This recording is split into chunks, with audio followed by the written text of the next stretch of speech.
It all began with a dog, not a stray, but a family pet, a golden retriever named Max. His owner, a kind man named Mr. Henderson, noticed something was wrong. Max, usually gentle and playful, had become listless. His eyes, once full of life, were now glazed and unfocused. A strange pale fungus seemed to be growing on his fur, near a scratch he'd gotten in the woods.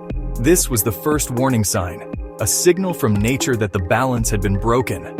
In a survival situation, you must always observe your surroundings. Notice the small changes. They often precede the biggest disasters. Mr. Henderson, bless his heart, just thought his best friend was sick. Mr. Henderson stared at his arm, blood welling from the deep puncture wounds. The pain was sharp. A strange numbness was already spreading. He felt cold, a deep chill that had nothing to do with the temperature in the room. He looked at Max panting heavily, the same white foam dripping onto the carpet. The change was rapid.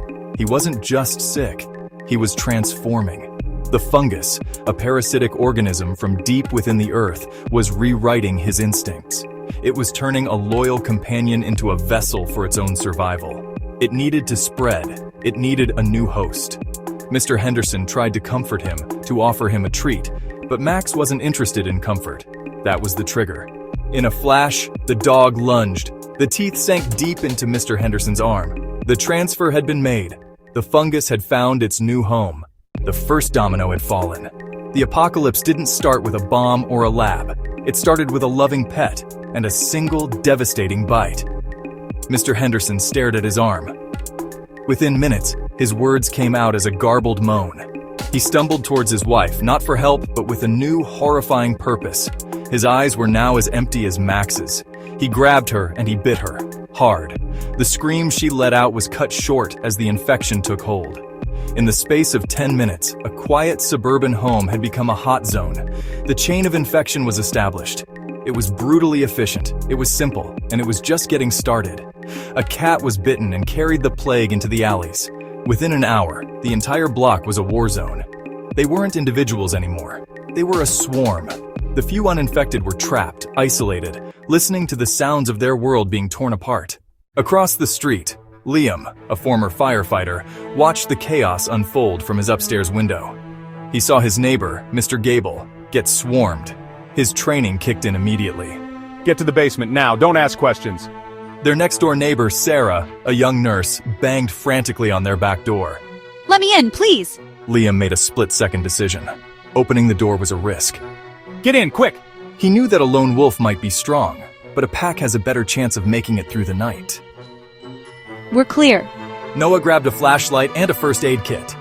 They're not smart. We can't stay here. We gather what we can carry. Water, food, weapons. This is day one of a new, harder world.